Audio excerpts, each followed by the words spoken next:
I'm hoping this is the part of the video where I play some intense music, because I'm about to hook into something massive and land it. And then everybody will celebrate. Flip down the current.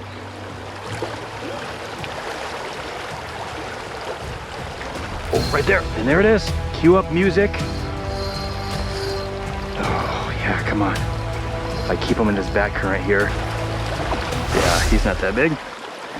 So what I do is I hop on the bike and I search for, you know, over years you kind of get an idea where these holes are, but every year things change. And I search for these kitchen table or smaller size dark spots in the river or cut banks, and that's what I fish.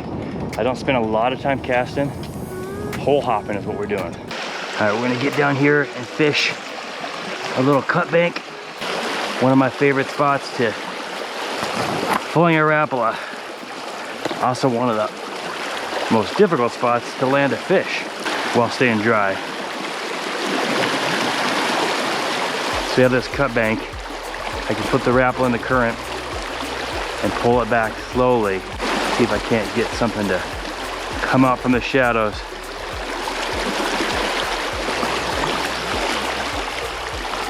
Fish, right there, big, beautiful brown, right in the shadow, right where we hoped. Oh gosh. Oh, look at the colors on this thing, guys. He's digging. Look at that thing. What did I say about this spot? Hard to land them. I got one single hook. I don't even have the treble on there. And I didn't bring a net because that would be too easy. Right there. Oh, look at this fish, guys. Look at the color. Oh my gosh, he's got a huge wound in his gill. Do you see that? Wow. There it is, single hook, top of the mouth. There we go. First spot. Look at the color on that thing. Wow.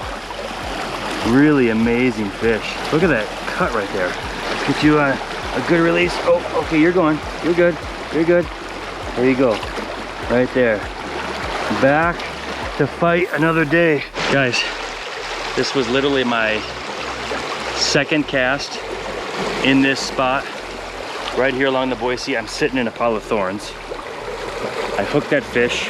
It's always difficult to land them here, but this is a perfect example of where to look and how to fish big browns on the Boise right in town.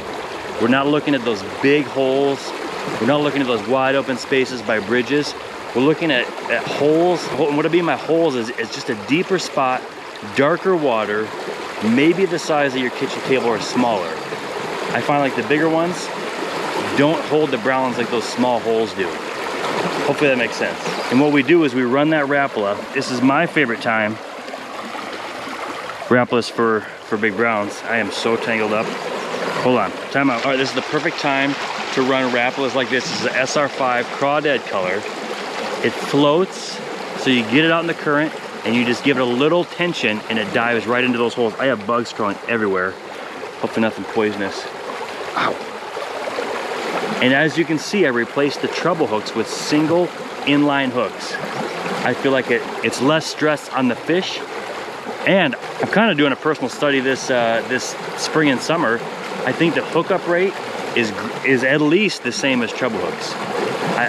I don't know. I feel like treble hooks, when the fish are rolling, they can use those other hooks as leverage. I think there's a beehive behind me. You guys see that? I gotta get out of here. Okay, we'll reconvene somewhere a little safer. All right, here's what I'm looking at. I wish I could fish that hole, but from on this side, I don't think I can. So I'm gonna try to climb down on these trees, and there's a little hole just below. And as long as I don't get by a rattlesnake, things should be just fine. Try not to fall in. All right, below us here, you can kind of see we got a little bit of a dark stretch. Shallow on the right, more current. Here it kind of cuts back. We got another stump up ahead. Now there's definitely some snags in the water here, so I have to be careful, but Oh, right there, right there. Hit it, hammered it, guy. Oh, he's so far down those sticks. Oh my gosh, look at this. Oh, he's free. He's off. He's off. Oh man, he wrapped around a stick. Oh, but that's how you do it. First cast in that hole, and I saw him come out of the dart and absolutely throttled that Rapala. All right, so I just lost that beautiful big brown. You can see the hole that we're fishing, relatively small, easily can cast the whole thing. Often there is snags, and that was our problem. It ran downstream, wrapped around a stick, and was gone. But you can see it's shallow behind me, fishing these small little holes here. So the browns are in the summer, guys, midday. You want to fish these midday when the sun is high. That way the shadows are obvious. If you fish early morning, later at night, everything's a shadow. The fish are more spread out. But midday, hot weather, summertime, this is how you catch big browns on the Boise. All right, one of my favorite spots. As you always, I've not seen a rattlesnake here, but I know people that have, and well, I don't want to run into one. I'd live down here. I think somebody probably has.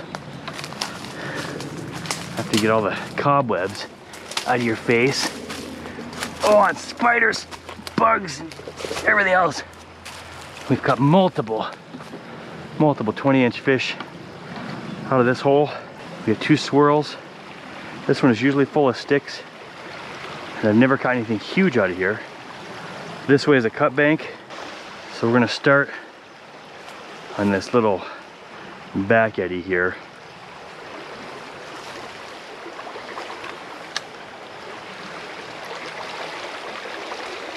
And it meets the requirements. It's in the shadows, it's deep, it's dark, it's off the main current.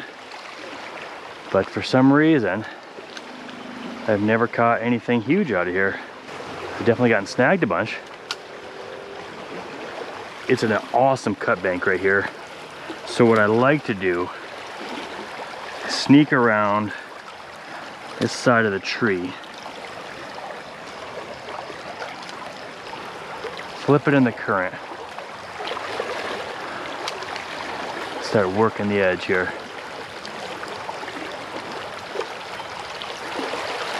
Try to, oh, right there, he hit it. Nice, nice. Is it a brown? I don't know. Haven't got a good look at him yet. Right out of the cut bank, guys. I'll try to get up here on him. Try to pull him up here out of the current. Not a big one, but hey, it's doing exactly what we want. Right there. That's maybe 14 inches, so not huge, but he came right out of this cut bank. She came right out of this cut bank. Look at the colors on her, man.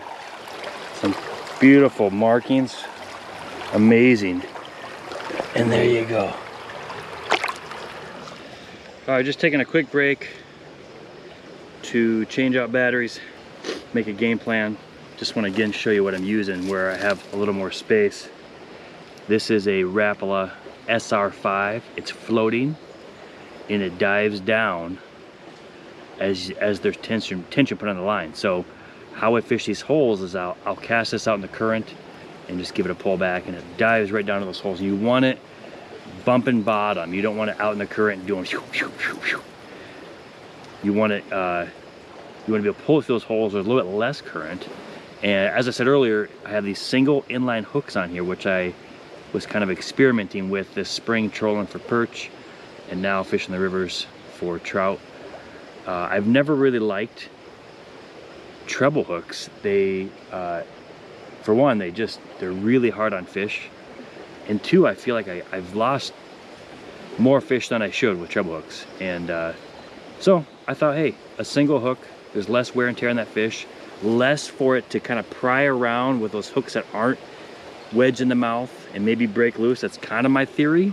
I don't know, do you have a theory on it? What would you use? We did a poll on this on our YouTube channel, and a lot of guys haven't even heard of this, and some say, hey, you know, if it worked better, then they would come with single hooks instead of treble hooks. Well, I mean, there's a lot of things that the fishing tackle industry sells you that is unnecessary. And so far we've had 3 fish on, landed 2, which, you know, I feel like in the Boise with treble hooks is usually a little over 50% of landing the fish. So, and the other one I think we lost because of the sticks in the water that we got wrapped around. So if you're wondering why you're not catching browns, try this.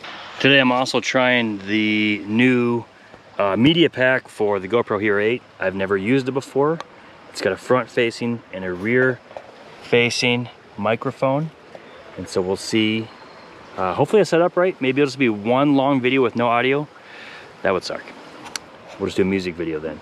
All right, the last time I was here, I did catch a fish, but I caught this right here.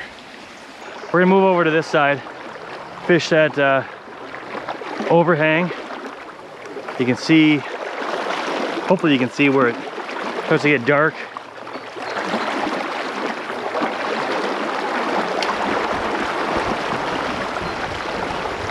Right there. Oh, see that one jump? Right. He's not huge, but in this current, everything feels big. Another beautiful fish. Another good hookup on the single hook. We are back to where I lost that nice fish earlier today. Just gonna give it another try, see if anything else moved in, see if that other fish forgot about what happened earlier. Here we go.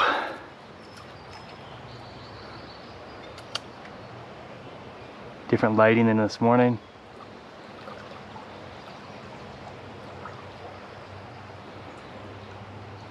Right there. Oh. Came up and hammered it right here at the end. Lost him in the air though. Right there. There we go. Oh yeah. There we go. Beautiful brown. Oh, he spit it. It's the second fish I've lost here today in this spot. The first one wrapped around sticks, that one just jumped and spit it. So, I don't know. You saw it. Beautiful fish, beautiful brown. You can see the rich colors in it. So that's how you find them. It is still to be determined how to get them in, for the most part.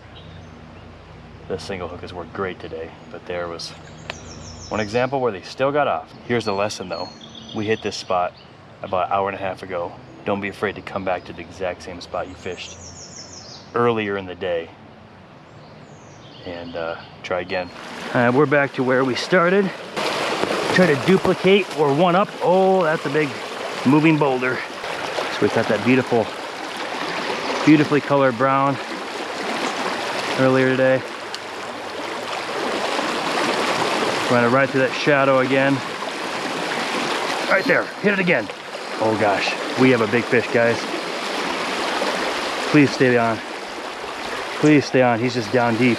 There he is. Oh yeah, look at that brown. Look at that fish.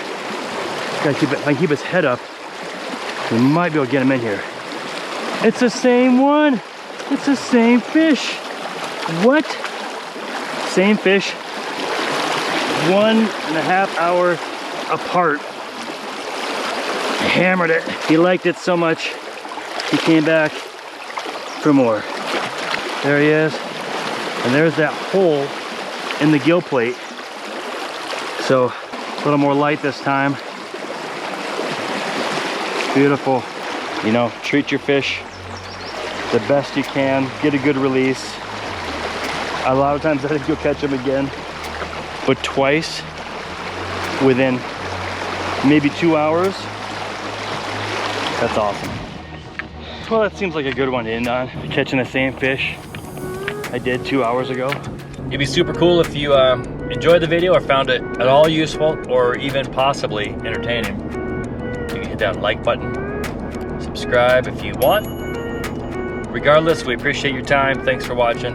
I'm going home.